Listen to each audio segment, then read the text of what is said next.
Friends, అందరూ ఎలా ఉన్నారు? బాగున్నారా? అందరూ బాగున్నారని అనుకుంటున్నాను. మరి ఈరోజు దేవుని వాగ్దానంతో నేను ముందుకు వచ్చాను.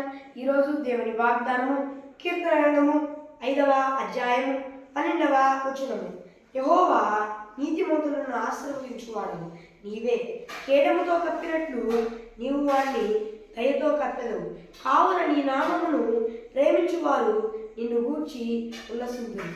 ఫ్రెండ్స్, ఈరోజు దేవుని వాగ్దానము. ఈరోజు దేవుని వాగ్దానం ద్వారా దేవుడు ఏమని వాగ్దానం ఇస్తున్నాడు అంటే, నా కుమారుడా, నా కుమార్తె, భయపడకము, దిగులు పడవాక. నా కుమారుడా, నువ్వు భయపడవాక, దిగులు పడవాక. నీతిమంతులను ఆశీర్వదించి వాడిని నేనే. ఈ లోకంలో ఉన్నవారు వారికి కీడే చేస్తారు తప్ప, ఇక మంచివారు, మేలైన వారు, మంచివారు, వీరికి మేలు చేద్దాం అని నీకు సహకరించే వారి లోకంలో ఎవ్వరూ లేరు. నీతిమంతులకు మేలు చేయుటకు నేను నీకు తోడుగా ఉన్నాను. నీతిమంతులకు మేలు చేసేవాడిని, ఆశీర్వదించేవాడిని నేనై ఉన్నాను.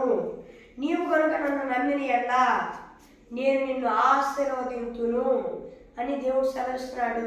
ఎవరు ఆశీర్వాదంతో లేకుండా బాధలు పడుతున్నారో నాకు తెలియదు, కానీ దేవుణ్ణి నమ్మండి, అప్పుడు అంట మీరు ఆశీర్వదింపబడతారంట. అలాగే దేవుడు చెప్తున్నాడు, కేడెంతో కప్పినట్లుగా యేసు నామంలో ఆయన కృప ద్వారా దయతో ఆయన కప్పుతాడంట. దయతో ఎవరిని? మిమ్మల్ని.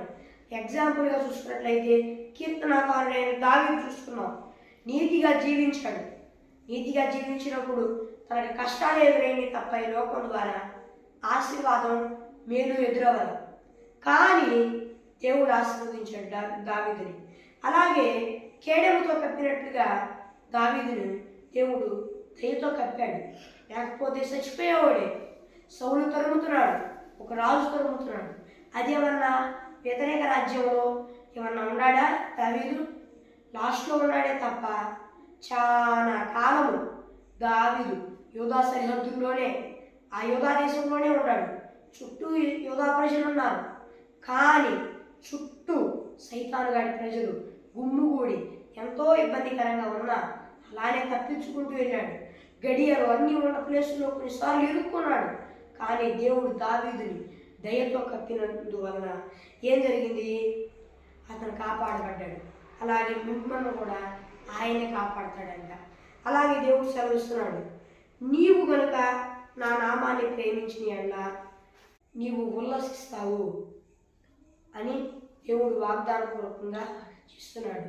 మరి ఎవరు ఎలాంటి పరిస్థితుల్లో ఉండి వాగ్దానం చూస్తున్నారో నాకైతే తెలియదు, కానీ నీవు కనుక నా నామాన్ని ప్రేమించిన యెడల నీవు నన్ను గూర్చి ఉల్లసిస్తావు అని దేవుడు సెలవిస్తున్నాడు.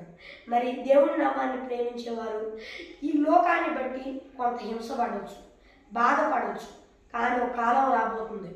ఆ కాలాన దేవుణ్ణి బట్టి సంతోషిస్తారండి. మరి మీరు దేవుణ్ణి బట్టి సంతోషించబోయే రోజు త్వరలోనే రానయ్యండి. ఆయన్ని నమ్మారు కనుక ఇప్పటిదాకా కష్టాలు ఉన్నాయేమో. ఆయన్ని ప్రేమించారు కనుక ఉల్లాసం కాదు, నిట్టూరుకునేమో.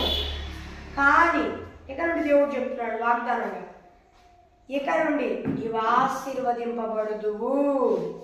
అలాగే దేవుడు చెప్తున్నాడు ఏమనంటే, కేడముతో కప్పినట్లుగా నేను నిన్ను దయతో కప్పెదను అని దేవుడు చెప్తున్నాడు. అలాగే దేవుడు చెప్తున్నాడు, నీవు నన్ను, నా నామాన్ని ప్రేమిస్తావు కనుక ఇక నుండి ఉల్లసిస్తావు, ఆనందముగా ఉంటావు.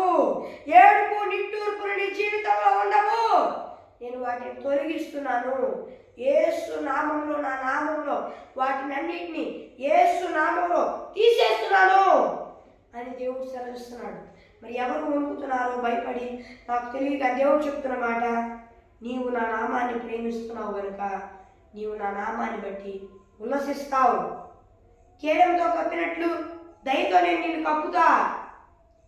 నీతిమంతులైన వారిని ఆశీర్వదించేవాడిని నేనే అని దేవుడు సెలవిస్తున్నాడు. మరి ఫ్రెండ్స్, ఈరోజు దేవుని వాగ్దానము. మరి చిన్న ప్రార్థన చేసుకుందాం. పరలోకమందున దేవా, ప్రతి ఒక్క సైతాను కానీ లైపోవచ్చు. మరి ఇక దేవా ఆయన ఈ బిడ్డలతో సూటిగా స్పష్టంగా మాట్లాడేందుకు వేలాది స్తోత్రాలు ఆయన. ఈ నీ బిడ్డలందరూ ఈ భూలోకంలో ఉన్న వారందరూ నేను నమ్ముకొని మారు పశ్చాత్తాపం పొందుకొని బాప్తీసం తీసుకుని రక్షణ పొందుకొని ఆత్మ అభిషేకం పొందుకున్నట్టుకు సహాయం చేయ. ఒకవేళ పొందుకొని కూడా దారి తప్పితే మరలా మనం శుభ్రచేద్దాం, పొందుకొని రక్షణ పొందుకొని నీ ఆత్మను పొందుకొని నీ ఆత్మ అభిషేకం పొందుకున్నట్టుకు సహాయం చేయ. యేసు నామమున అడుగుచున్నాను నా పరలోకమందున నాకు తరిమైంది. అది ఫ్రెండ్స్, ఈరోజు ఏమి వాగ్దానము మరి మీ ప్రార్థన అవసరం కొరకు ఇక్కడ కనిపిస్తున్న +9160596009 అనే నెంబర్కి కాల్ చేయండి. మరి మరొకసారి ఇంగ్లీష్లో చెప్తాను, +9163096008 అనే నెంబర్కి కాల్ చేయండి. మరి ఒక దేవుని వాగ్దానంతో మళ్ళీ కలుద్దాం. అందరూ దేవుని కృప అందరికీ తోడై నడిపించును గాక. ఆమేన్. Praise lord.